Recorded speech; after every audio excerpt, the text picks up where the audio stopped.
Universal is named as distributor of the film as this could be seen as a selling point to the audience because they have a good reputation worldwide.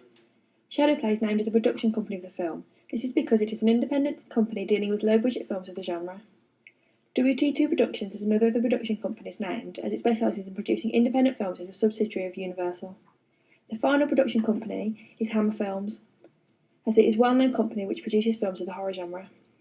An institutionally similar film to Karma is Shaun of the Dead, directed by Edgar Wright. It had a similar budget to Karma and was produced in association with WT2. Like Karma, Shaun of the Dead was also distributed by Universal, meaning the releases will be on a similar scale. What kind of media institution might distribute your film, and why? We chose the name Shadowplay Productions because the word shadow is associated with the horror mystery genre. The logo is monochrome, which suits the title because of the idea of shadows, and from our research we found black and white are often featured in production company logos. Typography is distress, which portrays damage and danger, both associated with the genre. The role of the production company is to create a film from scratch. The film writing and the initial story, to the casting and characters and the editing of the finished product.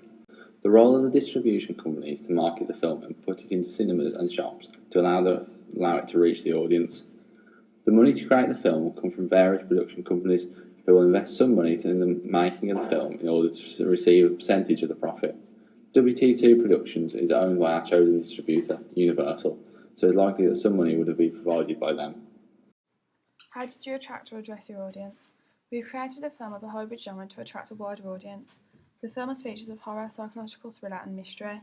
We created the horror genre by including a large knife as a central prop.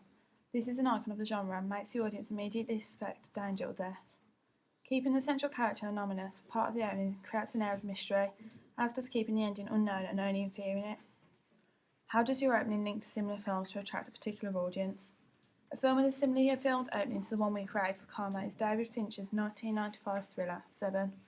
We looked at this opening and chose to use some similar techniques such as close-ups and quick cuts between the shots to create the same tension-building atmosphere. These techniques attract our target audience because they will create tension for the viewer and allow them to be absorbed into the storyline quicker. A film with a similar narrative structure to the opening we have created is Christopher Nolan's 2000 neo-noir psychological thriller, Memento. In Karma, we decided to open with the end of the film before going back to 6 months previous to show the events leading up to the final scene. Nolan uses the same technique to create a mystery, attracting an audience by leaving them questioning the storyline. We used a scene involving a potential violent attack, a similar way that was used in Memento. This gives away certain elements of the storyline and is more engaging for the viewer.